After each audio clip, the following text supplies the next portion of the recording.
They can go back and shower while you're talking touchdown.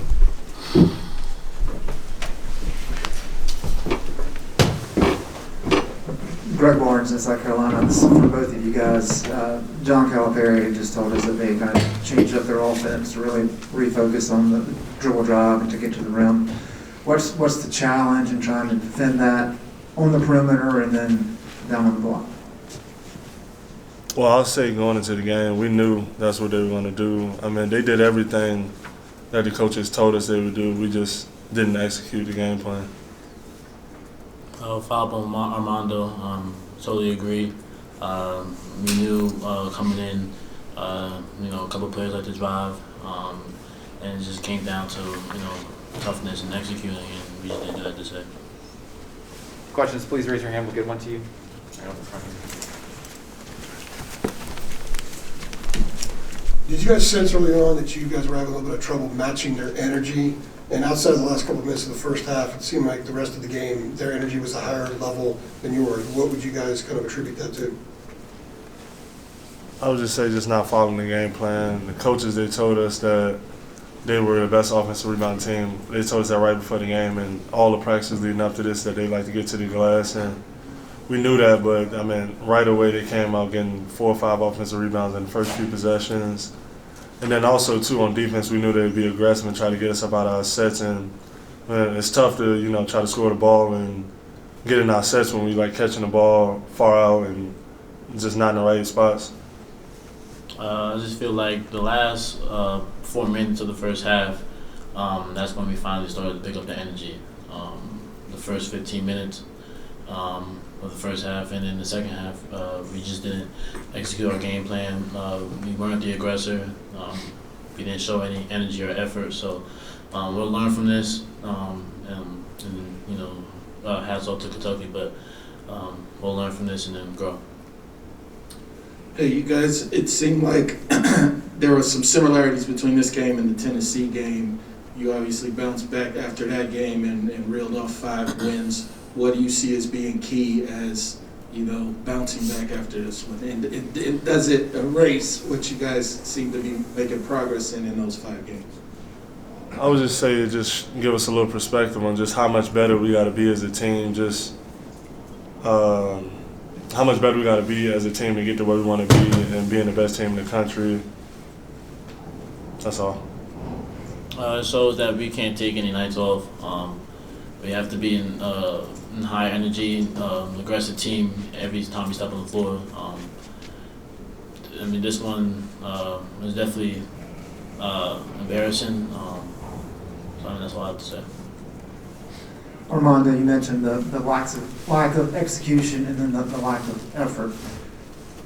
Which one is chicken or the egg kind of thing? And is the lack of execution because you guys didn't come out ready to play, or did you kind of get hit in the mouth and then some things kind of went haywire? I would just say just right away, they stunned us. They hit us with a knockout punch early in the game, and we just never recovered. Anything else for the players?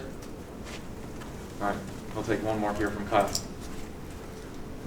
Just, RJ, I wondered, with a guy like Wheeler, how difficult is it with somebody that's speedy, just to try to keep him in front and figure out how to slow him down? He was definitely a quick guard. Try to give him space, but he played well tonight. Thank you, gentlemen. All right, thanks, guys. We'll let you go shower. We'll finish this question.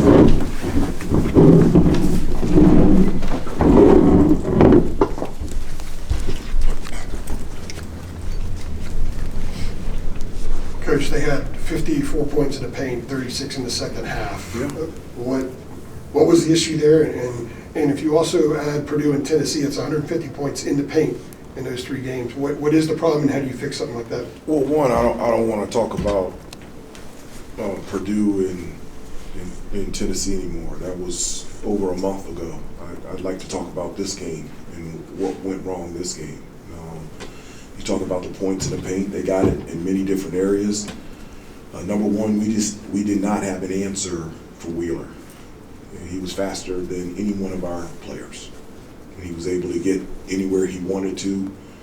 We knew that he's a dynamic guard that can get into the middle and that he can make plays. He's terrific at distributing the basketball. He's terrific at penetrating, and plain and simple, period, the end, he was better than any one of our guards. The other area that led to their points in the paint was their offensive rebounds. They were tougher than us. Rebounding is really not about technique. Whether you're going off their offensive glass or you're boxing out, it's all about will and want to. It's about toughness. And from a defensive standpoint, you have to make contact first. And the ball is up. I always tell the guys, there's, a 50-50 ball is 100% North Carolina. And so a missed shot is really a 50-50 ball. And it's your will and your toughness that will allow you to box out and to rebound. We didn't do that. And then you talked about, and a number of you have brought up, the energy factor. They played harder than us. And if you want to compare it to Tennessee, from my perspective, that's the part that I was shocked by. Talking about energy and effort, not just in a game against Kentucky, just in a game in general. I don't get that. And so I was shocked by it against Tennessee, and I'm shocked by it today, because once we found out that we were playing Kentucky, and I told them before we got on the plane to fly here to Las Vegas, I saw the excitement and the determination in their eyes, and I didn't see the energy and effort piece that it would be missing in a game like this. We'll go on your left here to Greg. Hubert, John told us that this, only a month into the season, so he's still trying to learn about his team. You've talked about the same thing. Even with the energy issue, it seemed like it had gotten a lot better last 5 games. Is this just kind of a bump in the road that you have to coach over, or do you see this as like a concern that they were not able to come out and match Kentucky's intensity from the get-go? Well, one of the things that I've, said to them as a team, and I've said this a number of times, in order for us to be the best team possible and for each individual in our locker room, like in order for them to be the best individually and for us to be the best that we can be as a team, it's impossible absent of effort and toughness and energy. It just can't be. There isn't, that has to be brought to the table every game. And I know that Kentucky played with a fire inside of them after losing to Notre Dame, and they played harder, they played smarter, they played tougher. I don't think you have to lose a game or lose a game in this fashion to get back to that. One of the things that I always, and I told the guys in the locker room after the game, and I say this all the time, what is required of all of us is for us to do our job. And you're required not only to do your job, you're required to show up every day to do it, and you're required to do it to the best of your ability. And today, against Kentucky, we did not do our job. We'll take 2 in the aisle right here. Hubert, this isn't so much about the game, but kind of the bigger picture, this not being your original opponent, and we're seeing kind of the COVID outbreaks in not only college, but pros, different pros. How do you feel about how we're going to move forward with this? Do you see it going back to how we had to do things last year? Do you have an opinion on forfeit and that kind of thing? I don't have an opinion on that. How we ended up playing Kentucky was something that I'm used to after what happened last year. And so, being flexible in terms of schedule, being flexible in terms of who you play, when you play them, and where you play is something that, unfortunately, with the experience of last year, all of us, with the exception of maybe the incoming freshmen, should be accustomed and should be used to that. right now I'm not really thinking about that. Right now I'm only thinking about this team and where this team is going to go, how we're going to get better, how we're going to consistently be the team that I feel like that we can be, and that's really the only thing on my mind. One more in the aisle right here. Is there one right here? No. Nope. We'll go on right here. First row. Dan, you get both of these. Yep. Hubert, it seemed like the last 5 games or so, one of the things that it improved and kept improving was defensively, the effort you guys had. Did you think that maybe some of the lack of toughness today showed up defensively with all that you guys gave up and the ways they were able to score? I think 2 things showed up. One, the toughness part, also the athleticism part.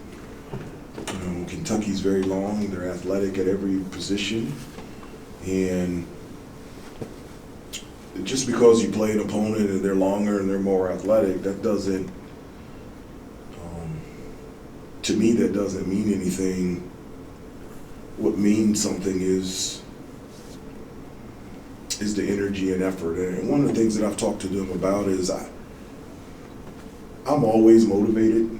It doesn't have to, I don't need anything to motivate me in anything that I do. But I thought the guys would be motivated with the success we've had over the last month, and it would light a fire inside of us to work harder, to be tougher, to Build it up. And we just had a really wonderful opportunity today. Win or lose, we had a wonderful opportunity today. And but right after the game, I shook hands with Coach Calipari, and I thanked him. I said, I appreciate that you guys played this well, because you put us in a position to be the team that we need to be. And I said, I appreciate that. And you can't walk away from this game at all and not be able to look yourself in the mirror and say, we got to be better. It just can't. And so I'm thankful that I thanked him after the game for that. Time for one more. Take it right here. When things were going the way they were, and you called a couple of timeouts, what is the challenge in having to coach their minds in order to then be able to coach up a little bit more energy, a little bit more effort? Well, the reason why I don't understand and I don't like to coach effort is because you can't even get to execution. You can't even talk about this is how we're going to play ball screens, or this is the type of play that we're going to run, or this is the type of thing we need to execute, because if it's not done with effort, it doesn't matter what you do. And so that was the toughest thing, is to, but we had been there before. I felt like what I was surprised was the second half. The last 5 minutes of the first half, one of the refs came over and they said, Hubert, I like when you get into it, you got a lot of energy. And I said, well, I'll fight for them if we fight. And they started competing. And I told them, if you guys would just compete, it will change. It will change quickly. And it did. And we got it to, I don't know what was the halftime score, got it to 11. And I really felt like in the second half, we would continue to play that way. And we just didn't. It was surprising. Thank you, Coach. Appreciate it. Okay, thank you guys. Thanks, everybody. That's good. Yeah.